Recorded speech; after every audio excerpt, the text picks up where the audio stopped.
हे बहुतेक आपलं झालेलं होतं. हो तर सर. आता तर आता आपल्याला मुख्यत्वे काय करायचं आहे की टू स्ट्रोक इंजिन कसं वर्क करतं, फोर स्ट्रोक इंजिन कसं वर्क करतं, त्याचे फिगर सकट सगळं तुम्हाला नोट्समध्ये मी दिलंच. पण त्याच्या आधी त्याचं वर्किंग आपण डिस्कस करू आणि त्यानंतर जो युनिट नंबर 6 आहे तर तो युनिट नंबर 6 याच्यामध्ये मला वाटतं रेफ्रिजरेशन, एअर कंडिशनिंग वगैरे काहीतरी टॉपिक कव्हर केलेला आहे. तर तो आपण करू. त्यामुळे टोटल आपल्याला मला वाटते 5-6 लेक्चर बाकी आहेत. तर आज आपण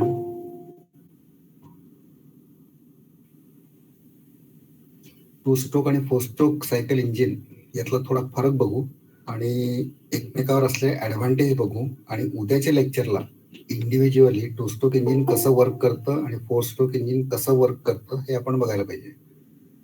कारण एकदा आपल्याला त्याच्या बेसिक डेफिनेशन कळल्या, स्ट्रोक्स म्हणजे काय, कंपोनंट काय आहे, पेट्रोल इंजिन म्हणजे काय, डिझेल इंजिन म्हणजे काय, कारण आपण सगळं आधी डिस्कस केलं. थोडंफार तुम्ही आता दिवाळीमध्ये विसरला असाल. Petrol engine it works on auto cycle, diesel engine it works on diesel cycle.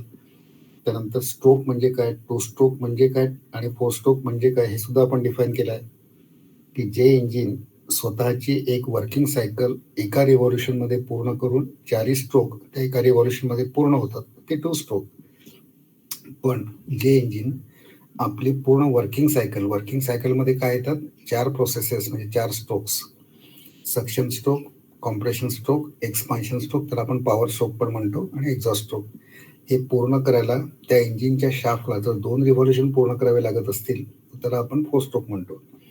त्यामुळे आपण जर जो डिफरन्स आहे, ॲडव्हान्टेजेस किंवा merit demerit point of view to stroke आणि फोर स्ट्रोकमध्ये तो आज बघू आणि बाकीचं उद्या.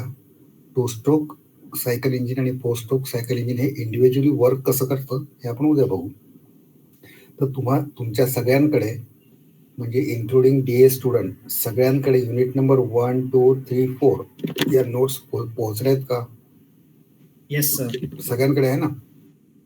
Yes sir. हां, कारण आता कसं आहे की तुमचं सहसा मेन एक्झामिनेशन म्हणजे टर्म एक्झामिनेशन ही काही थेरॉटिकल होईल याची मला काय आशा वाटत नाही. कारण थेरॉटिकल जर झालं तर तुम्हाला ह्या सगळ्या डायग्राम काढायच्या असतात, एक्सप्लेन करायचं असतं, आणि आता काय ऑनलाईन असल्यामुळे सगळं ते मल्टिपल चॉईस क्वेश्चन असणार आहे. त्यामुळे तरी सुद्धा म्हणजे ह्या ज्या नोट्स आहेत त्या वाचा, त्यात जे फिगर दिलेले असतील ते पण बघा व्यवस्थित. शक्यतो फोर स्ट्रोकमध्ये मी 4 वेगवेगळ्या फिगर प्रत्येक स्ट्रोकसाठी ह्या इन्कॉर्पोरेट केलेल्या आहेत आणि टू स्ट्रोकसाठी 2 वेगळ्या फिगर आहेत की जेणेकरून ते दोन्ही स्ट्रोक एका रिव्हॉल्युशनमध्ये पूर्ण कसे होतात यासाठी मी त्यात फिगर इन्कॉर्पोरेट केलेले आहेत, ते नीट बघायचं, वाचायचं. तर आज आपण बघूया two stroke and four stroke cycle engines यांचं नेमकं merits demerits point of view काय छोटासा डिफरन्स आहे. So in a two stroke cycle engine the working cycle is completed in 2 strokes of the piston और 1 रिव्हॉल्युशन ऑफ द क्रँकशाफ्ट. हे नेहमी एक वाक्य लक्षात ठेवायचं. टू स्ट्रोक इंजिन म्हणजे काय, तर त्याची जी वर्किंग सायकल असते, मी तुम्हाला आधी डिफाईन केलं. सायकल म्हणजे काय, starting from 1 point, move anywhere and return back to the same point is the completion of a cycle. कळतं ना? So in to stroke engine the working cycle म्हणजे एकदा समजा तुमचा सक्शन सुरू झाला की मग कॉम्प्रेशन होणार, मग एक्सपान्शन होणार, मग एक्झॉस्ट होणार आणि पुन्हा तो कुठल्या स्ट्रोकला येणार, सक्शन स्ट्रोकला येणार. तर तिथे तुमची पहिली सायकल पूर्ण झालेली असते. तर हे सर्व असं असताना in a two stroke engine the working cycle completed in 2 strokes. आणि या ठिकाणी नुसतं आपण टू स्ट्रोक म्हणायचं नाही, त्याच्यामध्ये 4ही प्रोसेस झालेल्या असतात, पण त्या फक्त 2 हाफ रिव्हॉल्युशन किंवा 1 कम्प्लीट रिव्हॉल्युशन मध्ये झालेल्या असतात, म्हणून आपण त्याला टू स्ट्रोक म्हणतो. स्ट्रोक म्हणजे काय, तर टॉप डेड सेंटर पासून बॉटम डेड सेंटर पर्यंत येणे आणि बॉटम डेड सेंटर पासून टॉप डेड सेंटर पर्यंत जाणे हा एक कम्प्लीट स्ट्रोक झाला. पण हे 2 स्ट्रोक पूर्ण करत असताना 4ही प्रोसेसेस कम्प्लीट केलेल्या असतात टू स्ट्रोक इंजिननी त्याची वर्किंग सायकल पूर्ण करताना. म्हणजेच काय, in a two stroke engine the working cycle, which is consisting of suction stroke, compression stroke, expansion stroke and exhaust stroke, is completed in 2 semi revolution म्हणजे 180 degree वाले 2 revolution of the piston किंवा of the semi revolutions of the crankshaft और 1 complete revolution of the crankshaft. त्या इंजिनला म्हणायचं two stroke engine. So this is achieved by carrying out a suction and compression processes in one stroke. या ठिकाणी ह्या दोन processes कुठल्या suction आणि कॉम्प्रेशन या एका स्ट्रोकमध्ये कंबाईन केलेल्या असतात. नाही ऑटोमॅटिकली होतं. ते कसं होतं ते फिगर बघितल्यावर तुम्हाला समजेलच. So in order to achieve the two-stroke cycle operation, it is achieved by carrying out the suction and compression stroke in one compression processes in one stroke, or more precisely in the inverse stroke. Inward stroke म्हणजे काय तर piston crankshaft कडे जातो त्याला म्हणायचं inward, आणि piston crankshaft पासून दूर जातो त्याला म्हणायचं आउटवर्ड स्ट्रोक. हे वेगवेगळे नाव आहे, मिनिंग तेच. So the two stroke working cycle operation can be अचिव्ड by carrying out suction and compression processes in one stroke आणि expansion and exhaust processes in the second stroke. So in a four-stroke engine, the working cycle is completed separately in four strokes. इथे कुठलंही combination केलं जात नाही. So in a four-stroke cycle engine, the working cycle is completed in four strokes of the piston or two complete revolutions of the crankshaft. एक revolution म्हणजे 360 degree, दोन revolution म्हणजे 720 degree. जोपर्यंत तो क्रँकशाफ्ट 720 डिग्री मधून फिरणार नाही त्याची एक कंप्लीट सायकल पूर्ण होत नाही. कुठल्या इंजिनची? Four stroke इंजिनची. कारण फोर स्ट्रोक इंजिन मध्ये एक प्रोसेस जी आहे तिला 180 डिग्री क्रँकशाफ्ट फिरायला पाहिजे. सक्शन म्हटलं की सक्शन होताना क्रँकशाफ्ट 180 डिग्री मधून फिरणार. कॉम्प्रेशन म्हटलं की क्रँकशाफ्ट पुन्हा 180 डिग्री मध्ये फिरणार, म्हणजे एक रिव्हॉल्युशन पूर्ण झालं. एक्सपान्शन म्हटलं की पुन्हा क्रँकशाफ्ट 180 डिग्री मध्ये फिरणार. आता नेहमी डिग्री आणि लिनियर मोशन ऑफ पिस्टन हे नेहमी लक्षात ठेवायचं. Movement of piston from top dead center to bottom dead center is a linear motion and it is equivalent to rotary motion of crankshaft in 180 degrees. So, in a four-stroke engine, the working cycle is completed in two separate four strokes of the pistons or two revolutions of the crankshaft, and this is achieved by carrying out suction, compression, expansion, and exhaust processes in each stroke. प्रत्येक स्ट्रोकला एकच process, पण to stroke engine मध्ये एका स्ट्रोकला दोन process combine केल्या असतात. Suction आणि compression एका स्ट्रोक मध्ये, एक्सपान्शन आणि एक्झॉस्ट दुसऱ्या स्ट्रोक मध्ये. आणि ते कसं होतं ते ऑटोमॅटिकच होतं, पण त्याच्यासाठी ते त्याची जी काही शेप साईज आहे इंजिनची ती टिपिकली मॅन्युफॅक्चर केलेली असते. त्याप्रमाणे त्या इंजिनी वागावं म्हणून, आणि म्हणून त्याला ऑटो म्हणजे ऑटोमॅटिक वागणारं ऑटोमोबाईल इंजिन असं म्हणतात. ठीक आहे. So this is अचिव्ड in case of four stroke cycle. All the four strokes are completed separately, and that can be achieved by carrying out suction, compression, expansion, and exhaust processes separately in each stroke.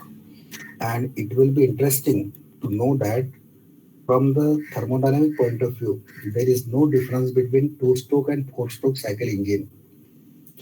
आता ह्या वाक्याचा अर्थ फार महत्वाचा आहे. Thermodynamically म्हणजे exactly chemical एनर्जीचं thermal एनर्जीमध्ये आणि thermal एनर्जीचं work एनर्जीमध्ये कसं रूपांतर होतं, इट कम्स अंडर थर्मोडायनामिक्स. तर त्यामध्ये कुठलाही फरक नाही. कारण काय, तर टू स्ट्रोक आणि फोर स्ट्रोक मध्ये ज्या चार प्रोसेसेस इन्व्हॉल्व्ह होतात ते दोन्हीकडे कॉमनच आहे. सक्शन, कॉम्प्रेशन, एक्सपान्शन आणि एक्झॉस्ट.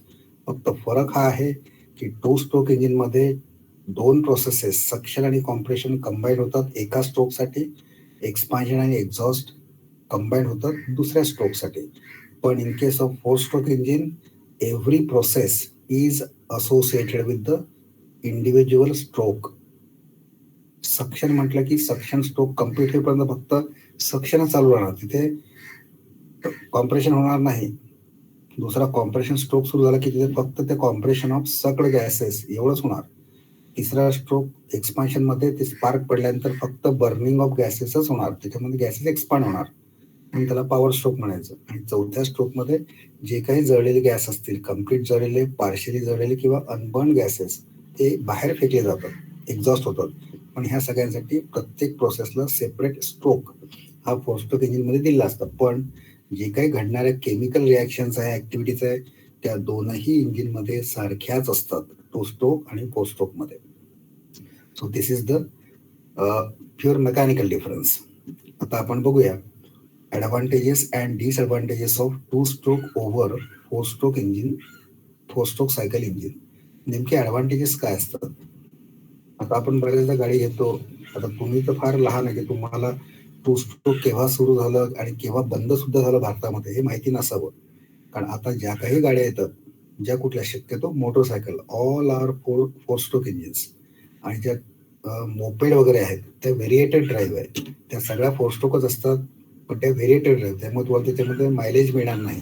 त्याला आपण म्हणतो कोनिकल क्लच आणि बाकी ठिकाणी प्लेट क्लच असतो. तो काही डिटेलमध्ये आपण जाणार नाही. पण ज्या सर्व गाड्या तुम्हाला दिसतील टू स्ट्रोक किंवा आपलं टू व्हीलर किंवा फोर व्हीलर किंवा मल्टी व्हीलर या सगळ्या आजकाल फोर स्ट्रोक वापरतात. कारण टू स्ट्रोक इंजिनचे काही ॲडव्हान्टेजेस आहेत, त्याप्रमाणे काही डिसॲडव्हान्टेजेस सुद्धा आहेत. त्यामुळे 2002 सालापासून सगळ्या टू स्ट्रोक गाड्या आधी इंडे सुझुकी, टीव्हीएस सुझुकी मोटरसायकल हे नावं ऐकलेत का? Yes sir. हा, तर त्या आता कुठेही त्याचं प्रोडक्शन होत नाही किंवा त्याचं मार्केट नाही, कुठे त्याचे सेल्स रूम नाही किंवा मेंटेनन्स वगैरे सगळं होऊ शकतं. कारण जुन्या गाड्या त्या मजबूत होतात, पण ते आता मॅन्युफॅक्चर होत नाही कारण त्याला काही डिसएडव्हान्टेजेस आहेत. तर ते मी पहिल्यांदा डिस्कस करेल तुमच्यासोबत. तुम्हाला काही थोडंफार माहिती आहे का? आणि तुम्हाला 3-4 गोष्टी सांगणार सुद्धा. त्यामुळे now we will see the advantages and disadvantages of two stroke engines over four stroke cycle engines. So there are a few differences.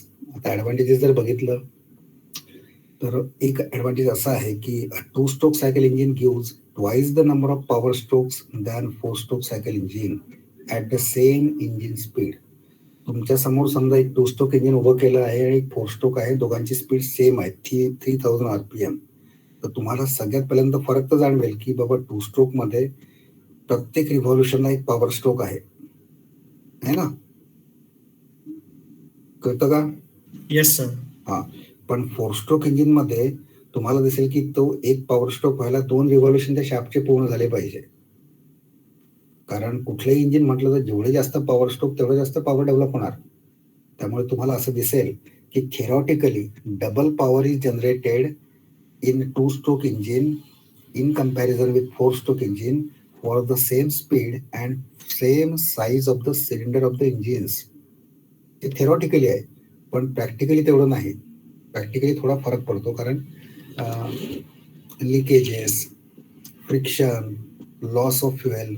पण अल्टिमेटली जर आपण प्रॅक्टिकली डेटा काढला तर in actual practice a two stroke cycle engine develops 1.7 to 1.8 times greater power than four stroke engine for the same speed. तर to stroke engine तुमच्या समोर असेल 100cc two stroke, 100cc four stroke, तर तुम्हाला दिसेल की टू स्ट्रोक इंजिनचा पॉवर हा 1.7 to 1.8 times त्या फोर स्ट्रोक इंजिन पेक्षा जास्त आहे. आणि सीसी दोघांची सारखी आहे, क्युबिक कॅपॅसिटी म्हणजे स्विफ्ट व्हॉल्यूम. कळलं ना? हा एकच फक्त फरक आणि बेनिफिट हा टू स्ट्रोकचा आहे. म्हणून त्या हाय पॉवर्ड व्हेकल होत्या त्या Suzuki Samurai, Suzuki TVS Suzuki, Suzuki Shogun, ह्या पॉवर्ड व्हेकल फॉर त्याला आपण जे रेसिंगसाठी वापरतात त्यासाठी ते वापरायचे. पण आपला सध्याचा मुद्दा कुठला आहे? इकॉनॉमी. मला मायलेज किती जास्त मिळेल. तर ते मायलेज पॉईंट ऑफ व्ह्यू और ॲव्हरेज पॉईंट ऑफ व्ह्यू, ज्याला आपण नॉर्मल भाषेत ॲव्हरेज म्हणतो, पण इंजिनिअरिंग भाषेमध्ये त्याला मायलेज म्हणायचं किती पडतं, तर ते नेहमीच सगळ्यात जास्त पडतं तर फोर स्ट्रोक इंजिनचं. कारण every stroke is typically completed from start to end without any म्हणजे व्हेरी नॉमिनल लिकेजेस. ज्या काही गोष्टी होणार आहे फक्त एवढंच आहे की पॉवर कमी तयार होतो. पॉवरशी तेवढं देणं घेणं नाही आहे. आपल्याला मायलेज पाहिजे आणि कुठलीही असेल तर पॉवर म्हणजे आता कुठे पाहिजे फक्त याच्यामध्ये तर बाबा तुम्हाला रेसिंग करायचं आहे किंवा खूप मोठे हेवी व्हेकल तुम्हाला ओढायचे आहेत. आता विशेष करून अजूनही टू स्ट्रोक इंजिन आहेत, विशेष करून diesel two stroke engines, and those are typically used in marine ships. सगळे शिपचे जे डिझेल इंजिन असतात ते सगळे टू स्ट्रोक असतात कारण त्यांना पॉवर पाहिजे असतो. कारण त्यांच्या खाली काही चाकं नसतात किंवा त्यांच्या खाली हार्ड रोड नसतो. कारण ते सगळे शिप चालवले जातात टर्बाईननी. टर्बाईन फिरवण्यासाठी त्यांना जो जबरदस्त पॉवर पाहिजे that can be achieved only by two strokes. And diesel is the economical fuel. त्यामुळे two stroke diesel engines are use to run marine engines only. आता आपण आपल्या मुद्द्याला येऊ, advantage and disadvantages. The best advantage of two stroke engine is that two stroke engine develops 1.7 to 1.8 times greater power than four stroke engine of the same capacity for the same value of the speed, engine speed. हा फक्त एक त्याचा advantage आहे. बाकी सगळे to स्ट्रोकचे हे तोटे आहेत. मायलेज म्हणा, लॉस ऑफ फ्युएल म्हणा, वेपरायझेशन ऑफ फ्युएल, सगळे भरपूर लिकेज पार्ट त्याच्यामध्ये आहेत. पण त्यातले आपण टिपिकल फक्त 4-5 किंवा 3-4 ॲडव्हान्टेज डिसएडव्हान्टेज आपण बघू. Now for the same power develop to stroke cycle engine is lighter. To stroke cycle engine हे नेहमी हलकं असतं, ते काही जड नसतं. का बरं? आता हा एक साधा लॉजिकल प्रश्न आहे, त्याचं उत्तर तुम्ही द्यायला पाहिजे. सेम सीसीचा आहे, 100 सीसी 100 सीसी, 2 स्ट्रोक 4 स्ट्रोक, पण तुम्हाला दिसेल त्यांचं जर वजन केलं ऍक्च्युअली तर ते 2 स्ट्रोक इंजिन हे जरा लाइटर असतं. समजा 2 स्ट्रोक इंजिन एक 5.5 किलोचं असेल तर त्याच कॅपॅसिटीचं तुम्हाला 4 स्ट्रोक इंजिन हे 6.5-7 केजीचं दिसेल. असं का होत असेल? अंदाजे, कारण तुम्हाला काही त्यातलं भरपूर वाचलंय असं मी म्हणत नाही, पण अंदाजे तुम्ही जरा तसं इमॅजिन करून बघा, कारण ते आपण शिकलाय आणि डिस्कस केलंय आधी.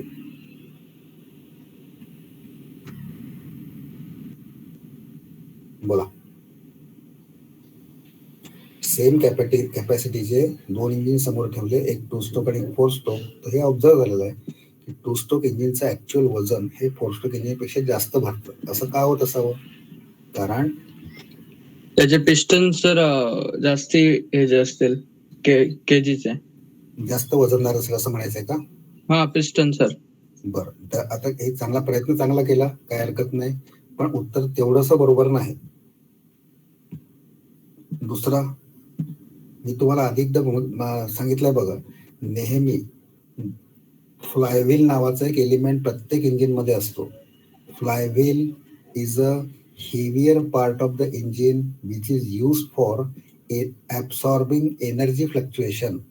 तर प्रत्येक पॉवर स्ट्रोक मध्ये पॉवर डेव्हलप झाल्यानंतर तो पॉवर फोर्सच्या माध्यमाने पिस्टन रॉड, कनेक्टिंग रॉडनी क्रँकशाफ्टला दिलेला असतो. तो काही जर्क वगैरे बसतो, that is absorb in the flywheel. आता 2 स्ट्रोक मध्ये काय आहे, तर एका रिव्हॉल्युशन मध्ये एकच पॉवर स्ट्रोक, त्यामुळे जो काही झटका बसला ऍब्सॉर्ब झाला, पॉवर ऍब्सॉर्ब झाला.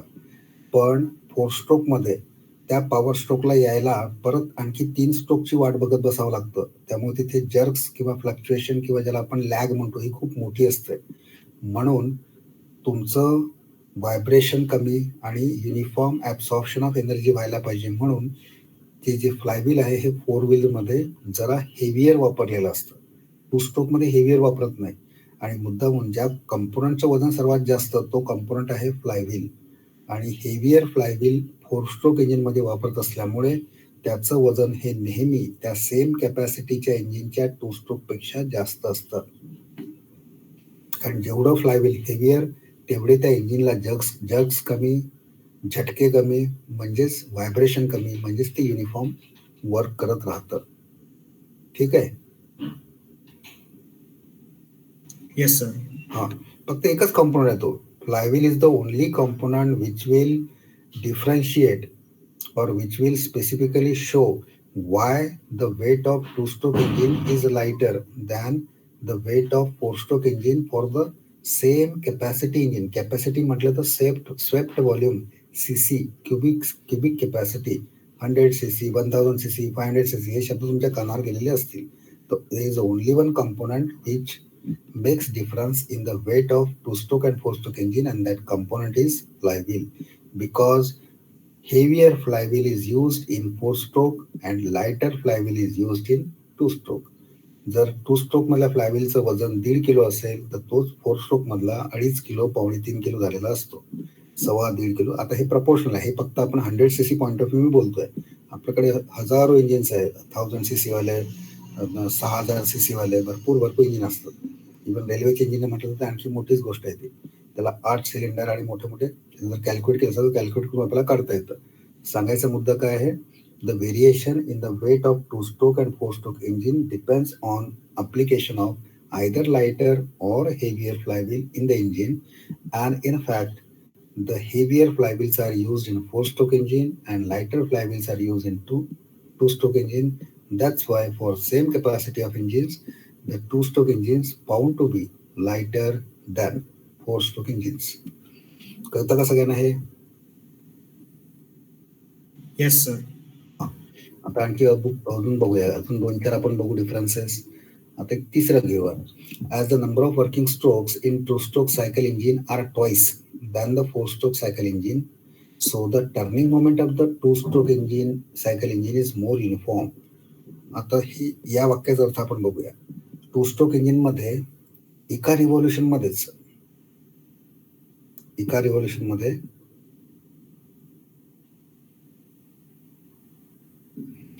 एक पॉवर स्ट्रोक आहे आणि फोर स्ट्रोक मध्ये दोन रिव्हॉल्युशन मध्ये एक पॉवर स्ट्रोक आहे. म्हणजेच काय, तर टू स्ट्रोक इंजिन मध्ये जे काही पॉवर स्ट्रोक असतील ते नेहमी फोर स्ट्रोक इंजिनच्या पॉवर स्ट्रोकच्या डबल असतात, और in the matter of completion of one cycle. इकडे एक सायकल वन रिव्हॉल्युशन मध्ये पूर्ण होते टू स्ट्रोक मध्ये, आणि फोर स्ट्रोक मध्ये एक सायकल जी कम्प्लिशन ऑफ ऑल प्रोसेसेस हे टू रिव्हॉल्युशन मध्ये पूर्ण होतात. कम्पेअर करायचे झाले तर काहीतरी कॉमन पाहिजे, म्हणून आपण दोघांचे पण दोन रिव्हॉल्युशन पूर्ण झाले असं समजू. तर टू स्ट्रोकचे टू रिव्हॉल्युशन पूर्ण झाले म्हणजे दोन पॉवर स्ट्रोक झाले, आणि फोर स्ट्रोकचे टू रिव्हॉल्युशन पूर्ण झाले म्हणजे एकच पॉवर स्ट्रोक पूर्ण झाला. तर त्यामुळे जितके जास्त पॉवर स्ट्रोक तेवढा युनिफॉर्म टर्निंग मोमेंट म्हणजे काय, टॉर्क जास्त म्हणजे पॉवर जास्त म्हणजे तुम्ही ते रेसिंग फेसिंग किंवा हेवी लोड वगैरे ओढू शकता. तोच तुम्हाला सगळ्यात पहिल्यांदा मी मुद्दा सांगितला होता.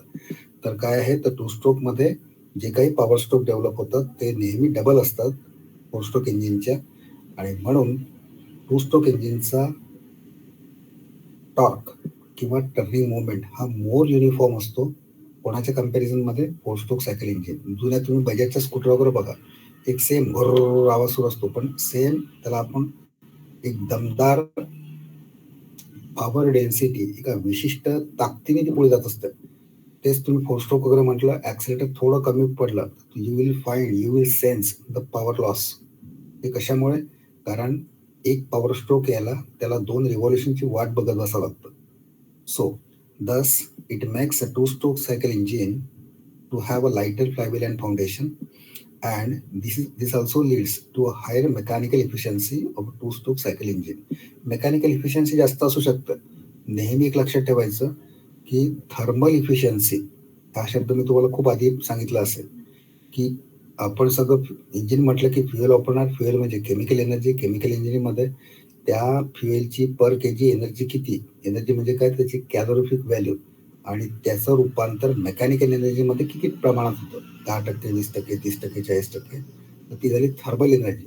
ज्याची थर्मल एनर्जी चांगली ते इंजिन मोस्ट इफिशियंट. पण इथे mechanical energy is the mechanical parameter. याच्यामध्ये काय असतं, आउटपुट अपॉन इनपुट किंवा brake thermal BP upon IP, म्हणजे brake power upon indicated power. आता हे थोडक्यात फक्त तुम्हाला सांगत होतो, डिटेलमध्ये आपण जाणार नाही. कुठले इंजिन वगैरे निवडता आपण म्हणतो किती BHP पॉवर आहे, म्हणजे ब्रेक हॉर्स पॉवर. आता मी H हा शब्द मुद्दामून वापरत नाही, कारण IS युनिटमध्ये हॉर्स पॉवर हा शब्द वापरत नाही. The power is measured in terms of what और किलोवॉट. म्हणून BP अपॉन IP. इंडिकेटेड म्हणजे आयडियल, त्या इंजिनचे डायमेन्शन्स बघून आयडियली किंवा थेरॉटिकली जो पॉवर आपण कॅल्क्युलेट करतो त्याला म्हणायचं indicated power. So ratio of brake power upon indicated power is the mechanical efficiency. So in case of two-stroke engine, BP upon IP ratio is more in case of two-stroke engine, and it is comparatively lesser in case of four-stroke engine. त्यामुळे mechanical efficiency जरी टू-स्ट्रोकची जास्त असली तरी thermal efficiency ही फोर-स्ट्रोकची जास्त असल्यामुळे that is more reliable. आणि reliability is the only factor that must be properly understood by every engineer. दिसतंय तसं नाही, रिलायबल पाहिजे कुठली गोष्ट, तो प्रॉडक्ट आपल्या कामाचा असतो. ठीक आहे, पुढचा पॉईंट बघू डिफरन्सचा. The initial cost of a two stroke cycle engine is considerably less than four stroke cycle engine. Naturally less वेटचं फ्लायव्हील आहे. टू स्ट्रोक मध्ये वॉल्व्स नसतात, तिथे पोर्ट असतात. पोर्ट म्हणजे साधे छिद्र, तिथे वॉल नसतात. वॉलच्या किमतीच फार मोठ्या असतात, स्प्रिंग लोडेड वॉल, कारण तिची मॅन्युफॅक्चरिंग कॉस्ट जास्त असते. And number of elements, number of parts in two-stroke engines are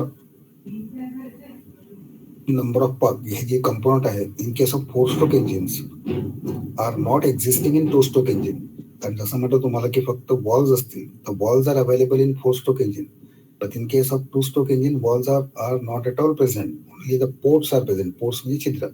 So naturally, the manufacturing cost, or we can call it as the initial cost of manufacture of two-stroke engine, is considerably less than four-stroke engine.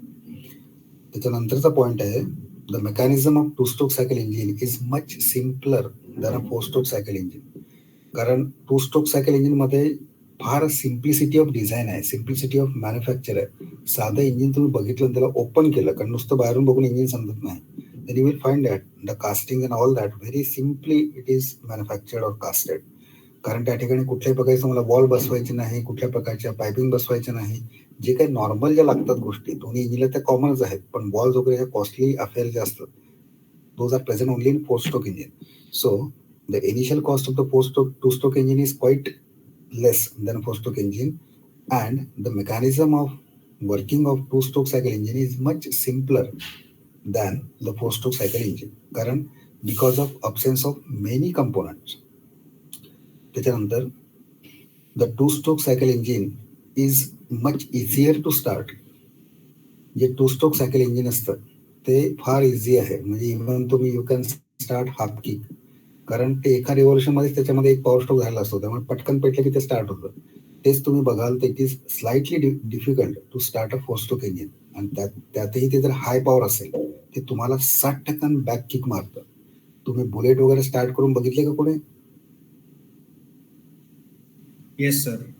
हा, तर bullet मध्ये तुम्ही जर तो current आहे ampere हा 0 setting नाही केलं आणि तुम्ही जर किक मारली, कारण त्या ठिकाणी प्रॉपर करंट येऊनच तो स्पार्क पडला पाहिजे, तर त्यावेळेला इतकी जोरात किक आलेली असते. म्हणजेच काय, त्याचं स्टार्टिंग हे डिफिकल्ट आहे.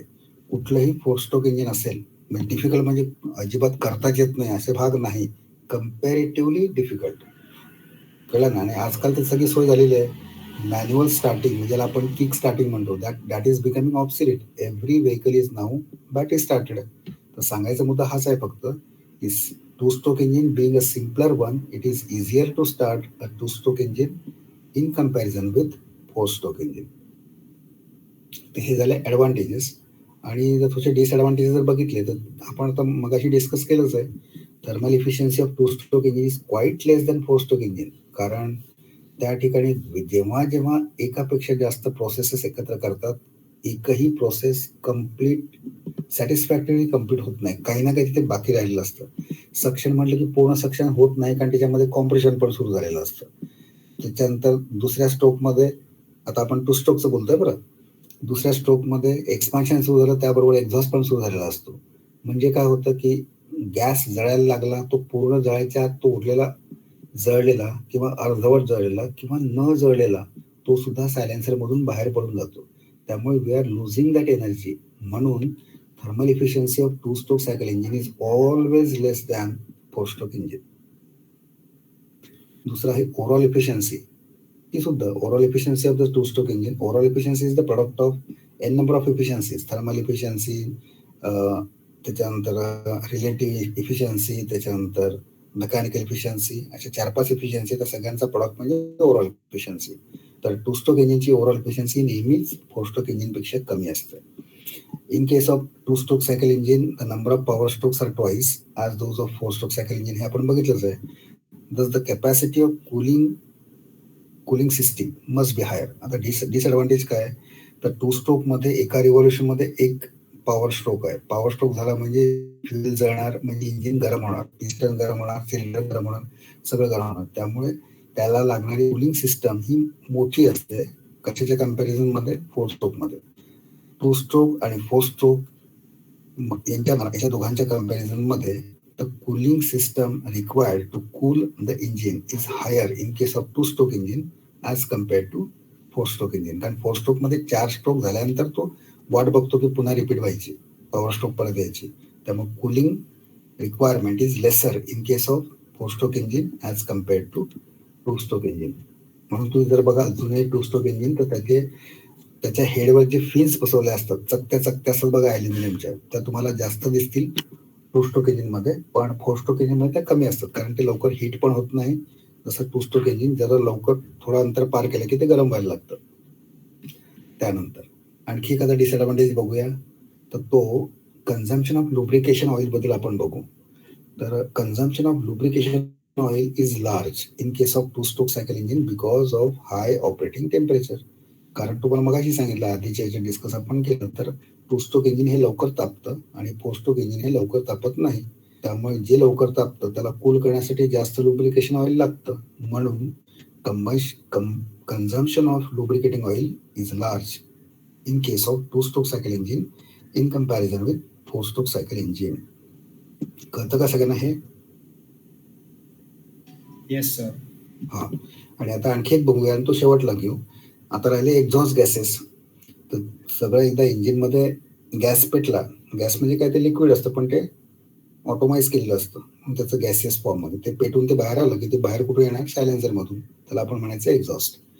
तर the exhaust gases in to stroke cycle engine creates noise because of short time available for their exhaust. कधी पण सायलेन्सर उघडायचं, टू स्ट्रोक इंजिनचं सायलेन्सर उघडायचं आणि फोर स्ट्रोक इंजिनचं सायलेन्सर बाजूला काढायचं. तर you will find that the noise level of two stroke cycle engine is very high. कारण काय, तिथे एका रिव्हॉल्युशन मध्येच चारही प्रोसेस पूर्ण केलेल्या आहेत. आणि आपण धरू कम्पॅरिझनसाठी टू स्ट्रोक आणि फोर स्ट्रोक, तर 2 रिव्हॉल्युशन टू स्ट्रोकचे आणि 2 रिव्हॉल्युशन फोर स्ट्रोकचे. तर जेव्हा 2 रिव्हॉल्युशन टू स्ट्रोकचे पूर्ण होईल तेव्हा 2 पॉवर स्ट्रोक झालेले असतात. त्यामुळे 2 वेळा फाड असा आवाज आलेला असतो. पण 2 रिव्हॉल्युशन फोर स्ट्रोकचे पूर्ण झाल्यानंतर फक्त एकच पॉवर स्ट्रोक झाला असतो, नुसता फाड. तर तुम्हाला दिसेल, आता हे याला म्हणायचं व्हिज्युअल सेन्सिंग. जसं आपण कुठलीही गाडी त्याच्या सायलेन्सरच्या आवाजावरून समजते ती गाडी प्रेमाने चालते आहे की रडते आहे, त्याला म्हणायचं फायरिंग सेन्सेशन. तर टू स्ट्रोकचं तुम्हाला दिसेल की त्याचा एक कंटिन्युअस नॉइज असतो, पण तोच फोर स्ट्रोक असेल तर तो असतो ठक ठक ठक ठक ठक, असं मध्ये गॅप असतं, इंटरमिटंट साऊंड. तुम्हाला ऐकलंय का, असा फरक ऐकलाय का?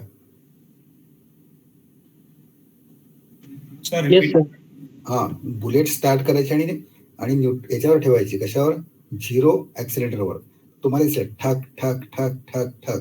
आणि ते समजा तेच एखादी स्कूटर असेल, ऍक्टिव्ह असेल, कुठले किंवा दुसरी कुठली मोपेड असेल, तर तुम्हाला असं कंटिन्यू नाही असं कंटिन्यू असेल. म्हणजेच काय, ते number of stroke, power stroke जास्त असल्यामुळे तेवढ्या रिव्हॉल्युशन त्याचे 2दा आवाज निघतात, म्हणून there is a continuity of noise.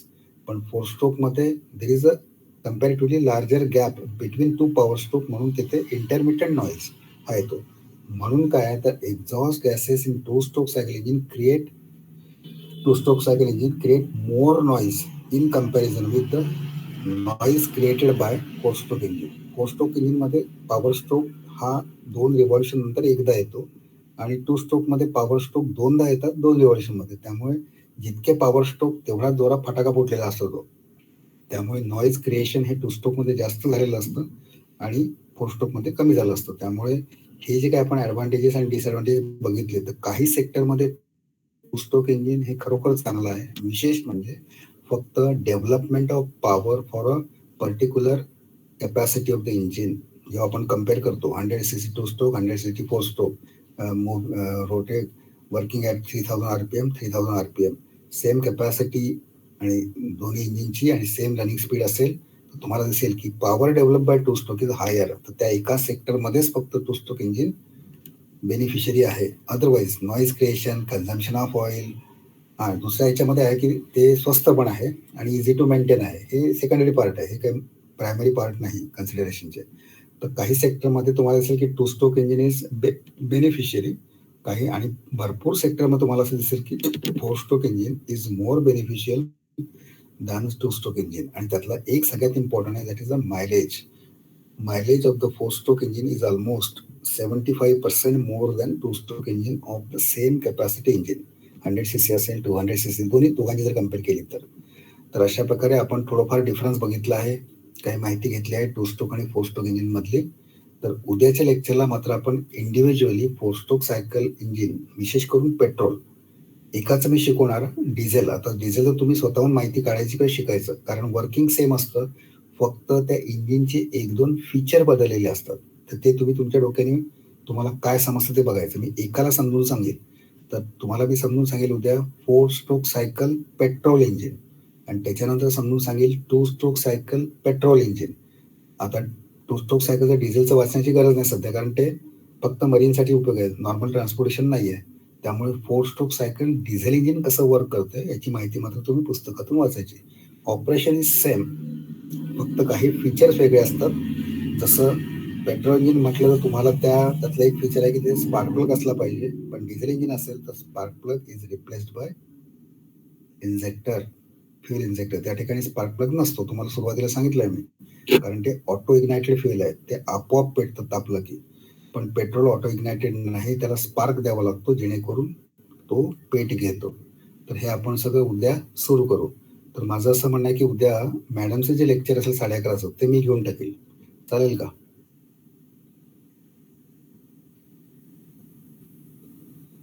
Hello. Okay sir. हा, कारण माझं काम एक चालू आहे, प्रोजेक्ट चाललेला आहे, त्यामुळे आज उद्या परवा शनिवारपर्यंत मी पॅक आहे. शुक्रवारी तर आपलं लेक्चर होणार नाहीच, ते मी बाहेर चाललोय. त्यामुळे उद्या मी 11:30 गेले आणि माझ्यानंतर मॅडम घेतील, चालेल ना? Okay sir. आणि गुरुवारी, उद्याचा बुधवार आहे ना, आणि गुरुवारी आपण आपल्या टायमाला घेऊ 12:30 वाजता, चालेल का? Okay sir. हा, ठीक आहे. मग आता उद्याच्या लेक्चरला 11:30 आपण 4 स्ट्रोक सायकल, पेट्रोल इंजिन याच्याबद्दल डिस्कस करू आणि नंतर पुढे जाऊ. पण आता हार्डली 5 किंवा 6 लेक्चर्स बाकी आहेत, पण व्यवस्थित जाऊ.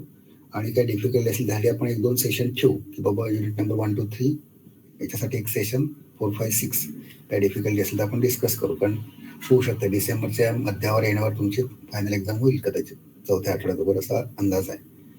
ठीक आहे. मग तर आज आपण इथे थांबू आणि उद्या बाकीचं कंटिन्यू करू. त्यामुळे तुम्ही आता लिव्ह होऊ शकता.